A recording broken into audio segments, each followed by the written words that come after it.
Shalom, kita bertemu kembali dalam acara Irama Nafas Kehidupan. Pada kesempatan ini kita akan berbicara mengenai sermon bahan khotbah minggu pada tanggal 18 Juli 2021, yaitu minggu ke-7 setelah Trinitatis, di bawah terang topik Kesatuan dan Damai dalam Tuhan. Mari membuka Alkitab kita yang tertulis dalam Efesus pasal 2 ayat 11 sampai dengan 22. Inilah firman Tuhan. Karena itu ingatlah bahwa dahulu kamu sebagai orang-orang bukan Yahudi menurut daging, yang disebut orang-orang tak bersunat oleh mereka yang menamakan dirinya sunat, yaitu sunat lahiriah yang dikerjakan oleh tangan manusia. Bahwa waktu itu kamu tanpa Kristus, tidak termasuk kewarganegaraan Israel, dan tidak mendapat bagian dalam ketentuan-ketentuan yang dijanjikan, tanpa pengharapan dan tanpa Allah di dalam dunia. Tetapi sekarang di dalam Kristus Yesus, kamu yang dahulu jauh sudah menjadi dekat oleh darah Kristus. Karena dialah damai sejahtera kita, yang telah mempersatukan kedua pihak dan yang telah merubuhkan tembok pemisah, yaitu perseteruan. Sebab dengan matinya sebagai manusia, ia telah membatalkan hukum Taurat dengan segala perintah dan ketentuannya, untuk menciptakan keduanya menjadi satu manusia baru di dalam dirinya, dan dengan itu mengadakan damai sejahtera. Dan untuk memperdamaikan keduanya di dalam satu tubuh dengan Allah oleh salib, dengan melenyapkan perseteruan pada salib itu. Ia datang dan memberitakan damai sejahtera kepada kamu yang jauh, dan damai sejahtera kepada mereka yang dekat.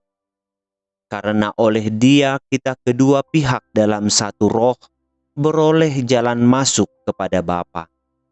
Demikianlah kamu bukan lagi orang asing dan pendatang, melainkan kawan sewarga dari orang-orang kudus dan anggota-anggota keluarga Allah, yang dibangun di atas dasar para rasul dan para nabi, dengan Kristus Yesus sebagai batu penjuru.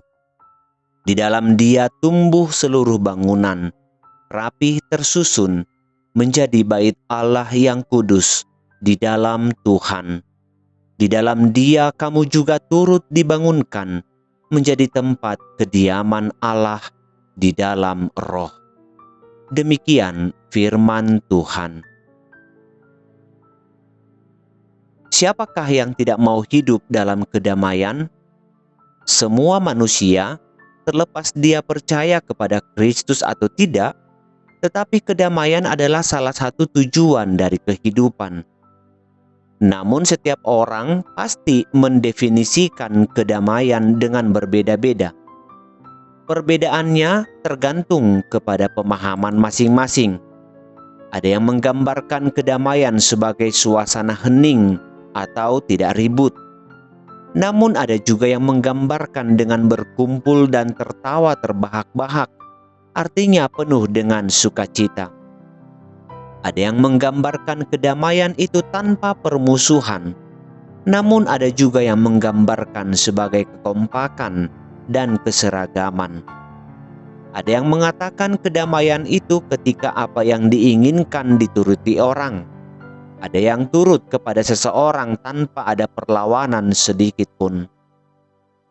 Tetapi yang pasti, semua manusia akan menggambarkan kedamaiannya masing-masing. Kamus Besar Bahasa Indonesia mendefinisikan damai dengan keadaan tidak ada perang, tidak ada kerusuhan, aman, tentram, tenang, tidak ada permusuhan atau rukun. Sekalipun semua definisi tadi dapat menggambarkan damai, namun hal tersebut berasal dari outside setiap pribadi manusia. Ketenangan dapat terjadi ketika ada unsur paksaan dari luar diri sendiri. Bisa jadi karena ancaman atau sesuatu hal yang memaksa kita untuk tidak melakukan tindakan. Esensi damai yang sesungguhnya adalah keinginan diri sendiri untuk merubah diri sendiri sehingga damai itu tercipta. Tidak ada kedamaian jika kita sendiri tidak berterima akan situasi yang sedang terjadi. Tetapi apapun situasinya, ketika kita berterima bahwa situasi yang ada harus dihadapi untuk sebuah perubahan, di sanalah damai itu tercipta. Baik damai inside maupun damai outside. Artinya kita sendiri yang menentukan apakah diri kita mau berdamai atau tidak. Gambaran inilah yang dilakukan Allah, bahwa dalam mengusahakan perdamaian antara manusia dengan Allah, Dia sendiri yang memiliki inisiatif untuk mendamaikan dirinya dengan ciptaannya. Tetapi ketika perdamaian dari Allah telah tersedia, bukan berarti manusia melulu bersifat menerima. Kita juga harus mengusahakan perdamaian tersebut agar dapat hidup di dalam diri kita. Hal ini dimaksudkan sebagai tiruan dan contoh yang harus dilakukan menurut kepada gambaran yang dilakukan Allah. Yang pertama, kesatuan harus diusahakan.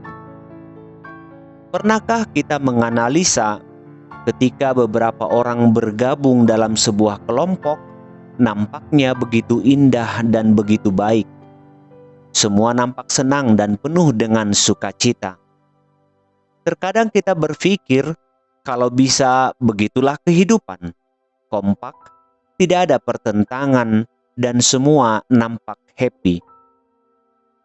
Tetapi dari beberapa peristiwa yang kita lihat, jarang sekali kelompok yang demikian dapat bertahan.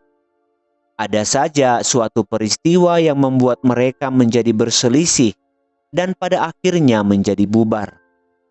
Sekalipun pada awalnya mereka nampak bersatu, tetapi ada indikator yang mempersatukan mereka. Seminim-minimnya adalah bahwa mereka memiliki tujuan yang sama. Gambaran yang dapat secara langsung kita lihat adalah sebuah keluarga memiliki tujuan yang sama, serta pemikiran yang pada akhirnya menjadi sama. Untuk memahami bagaimana kesatuan dapat diusahakan, kita harus belajar kepada keluarga yang telah bertahan lama, bahkan sampai beranak cucu. Dari beberapa keluarga yang demikian, ketika kita bertanya apa resepnya sehingga keluarga mampu mempertahankan kesatuan, kebanyakan mereka akan menjawab kasih dan sayang. Tetapi dari cerita-cerita yang kita dapatkan, kita akan menemukan beberapa indikator untuk mempertahankan kesatuan.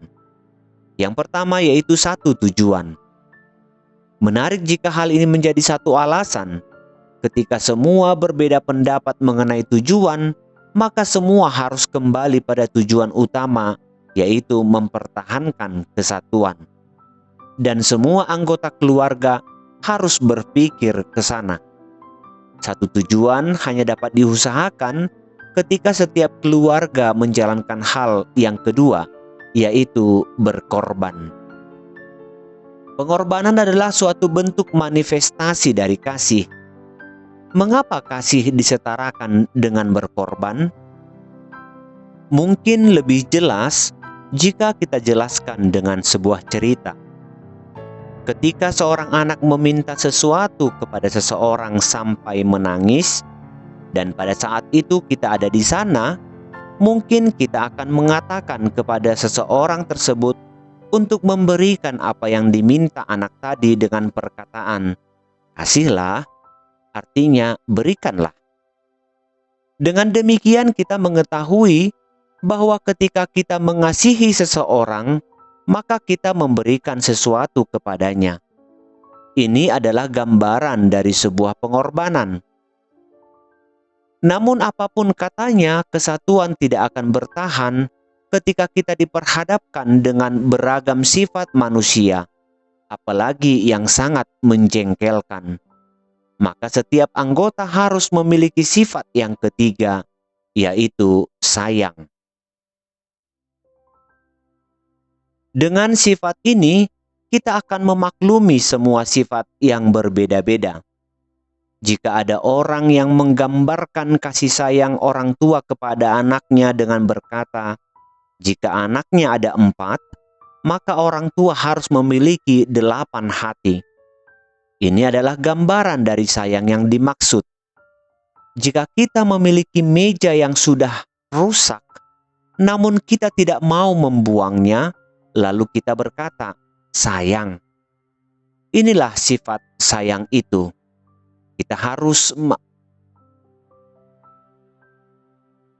Inilah sifat sayang itu. Kita harus memaklumi kekurangan yang ada. Sehingga bagaimanapun kekurangan yang ada, justru kita tidak membuangnya, namun kita berusaha untuk memaklumi kekurangan tersebut. Ketiga unsur inilah yang kita lihat dari epistel. Bagaimana Yakub ingin mengusahakan kesatuan dengan Esau, sekalipun perselisihan yang begitu besar terjadi di antara mereka berdua. Tetapi dengan 3 hal tadi, tujuan, pengorbanan, dan sayang, Yakub dan Esau saling menghilangkan ego masing-masing, sehingga kesatuan dapat terjalin kembali. Yang kedua, di mana ada kesatuan, di situ ada damai. Seberapa banyakkah kita memahami bahwa kesatuan adalah unity, bukan uniform? Sekalipun banyak organisasi yang memiliki seragam yang sama, tetapi belum tentu mereka bersatu. Jika masih ada selisih paham yang akhirnya membuat seseorang tersisih, ini bukanlah kesatuan. Kesatuan adalah kebersamaan dalam menghadapi tantangan yang datang. Itu sebabnya ketika kesatuan dapat diusahakan, maka damai sesungguhnya telah hadir. Maka, ketika damai itu berjalan, setiap anggota akan berkorban bagi sesamanya. Dan ketika pengorbanan itu saling bersambut, kesejahteraan akan hadir juga. Semuanya itu dapat diusahakan ketika semua memiliki tujuan yang sama, yaitu iman kepada Yesus Kristus.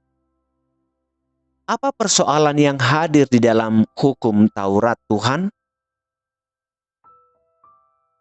Bukankah hukum tersebut dibentuk dan dibuat Allah untuk menata kehidupan antar sesama?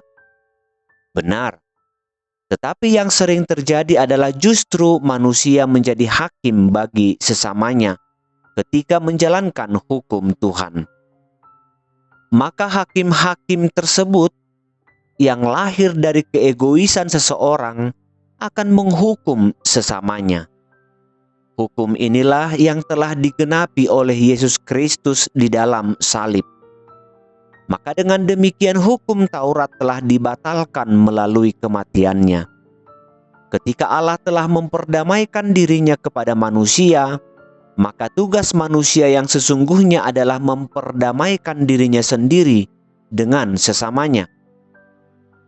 Dengan mengusahakan kesatuan, maka setiap anggota yang berbeda latar belakang, berbeda sifat, berbeda profesi dan lain sebagainya, tetapi di dalamnya saling menerima, maka masing-masing anggota akan terbangun. Masing-masing akan bertumbuh. Dengan dibangun dan bertumbuh, maka semua akan saling berkembang demi keutuhan kesatuan yang terbentuk di dalam damai. Amin.